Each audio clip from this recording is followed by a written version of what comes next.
கௌதம் கம்பீர் இந்தியாவோட full time head coach ஆனதுக்கப்புறம் தான் இன்னைக்கு அஜித் அகர்கரோட ஃபர்ஸ்ட் ஒரு பிரஸ் கான்ஃபரன்ஸ் அட்டன் பண்ணியிருந்தாங்க. இந்த பிரஸ் கான்ஃபரன்ஸ்ல என்னெல்லாம் பேசிக்காங்க பார்க்க போறோம். ஃபர்ஸ்ட் எடுத்தனே ரோஹித் சர்மா விராட் கோலியை பத்தி கேட்ட கேள்விக்கு கௌதம் கம்பீர் இவங்க ரெண்டுமே கிரேட்டஸ்ட் ஆஃப் ஆல் டைம், அது மட்டும் இல்லாம இப்போ T20 இருந்து ரிட்டையர் ஆயிட்டாங்க, அதனால ஓடியே அடுத்த டெஸ்ட் நல்லா ஃபோக்கஸ் ஆடுவாங்க, சாம்பியன் டிராஃபி பாரத் கவாஸ்கர் டிராஃபியில் நல்லா பெர்ஃபார்ம் பண்ணி நம்ம கப்பு ஜெயிக்கிறது முக்கியமான காரணமா இருப்பாங்க.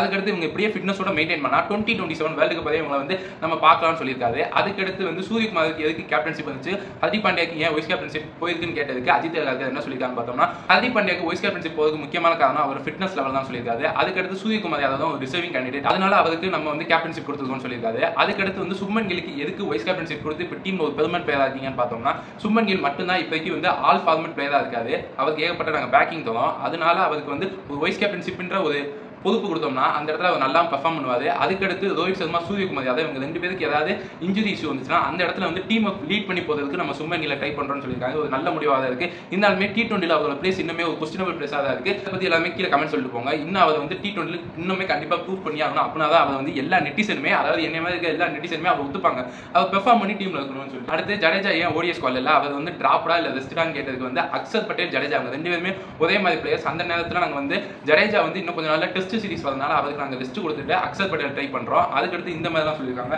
அடுத்து இந்தியாவோட one of the star bowler இருக்க முகமது ஷமி பங்களாதேஷ் கூட நடக்க போத டெஸ்ட் சீரிஸ்க்கு ரிட்டர் ஆகாதுன்னு சொல்லி அஜித் அகர்கர் கன்ஃபார்ம் பண்ணியிருக்காரு. இதை தொடர்ந்து நம்ம இன்னொரு முக்கியமான ஒரு பயங்கரமான விஷயம் என்ன பார்க்க போறோம்னு பார்த்தோம்னா, ஏன் டீம்ல வந்து சஞ்சு சாம்சன் அடுத்து ருத்துராஜ் கேக்வாட் அபிஷேக் சர்மா மாதிரி பிளேயர்ஸ் டிராப் அவுட் ஆயிருக்காங்கன்னு கேட்டதுக்கு அஜித் அகர்கர் கௌதம் கம்பீர் ரெண்டு பேருமே சேர்ந்து கொடுத்த பதில் என்னன்னு பார்த்தோம்னா, நம்மளால டீம்ல ஒரு 15 பேர் தான் எடுத்துட்டு போக முடியும். அந்த மாதிரி இருக்க நிலைமையில ரிங்கு சிங்கே வேர்ல்டு கப் ஸ்குவாட்ல இருந்து டிராப் அவுட் ஆகி தான் போயிருந்தாரு. இந்த மாதிரி இருக்க நிலைமையில யங்ஸ்டர் எல்லாமே நல்லா பெர்ஃபார்ம் பண்ணி டீம்ல வரணும்னு சொல்லியிருக்காங்க. T20 ஸ்குவாட்ல அபிஷேக் சர்மா ருத்துராஜ் கேக்வாட் நல்லா பெர்ஃபார்ம் பண்ணியிருக்காங்க, அவங்க ஏன் டீம்ல இல்ல. அடுத்து வந்து சஞ்சு சாம்சன் ரிசர்வ் இல்லாத நேரத்தில் வந்து சவுத் ஆப்பிரிக்கால போய் ஒரு 100 அடிச்சாரு, அவருமே ஏன் இல்லன்னு ஏகப்பட்ட இடத்துல கொஸ்டின்ஸ் போயிட்டு தான் இருக்கு. அவங்க காலுக்கு இந்த எட்டி இருக்குன்னு நல்லாவே தெரியுது. அந்த மாதிரி மிஸ் அவுட் ஆன பிளேயர்ஸ் எல்லாமே வருத்தப்படாம கண்டிப்பா அவங்க வந்து கன்சிஸ்டன்டா ரன் அடிச்சே ஆகணும், அப்படின்னா தான் அவங்களோட டீமுக்குள்ள கிராக் ஆகி வர முடியும்னு சொல்லி தெளிவாவே சொல்லி முடிச்சிட்டாங்க. அதுபடி பார்த்தோம்னா ருத்துராஜ் கேக்வாட் சஞ்சு சாம்சன் கண்டிப்பா அவங்க சான்ஸ்க்காக வெயிட் பண்ணி ஆகணும்னு சொல்லி தெளிவா சொல்லி முடிச்சிட்டாங்க. டொமஸ்டிக்ல போய் 100 அடிச்சு மதுரையும் வந்து டீமுக்குள்ள வரணும். அந்த மாதிரி நேரத்தில் மதுரை வந்து ரிஷப் பண்ட் சுப்மன் கில்லை மட்டுமே பேக் பண்ணி இவங்க ரெண்டு பேரும் மாதிரி கல்வி விட்டுருவாங்க.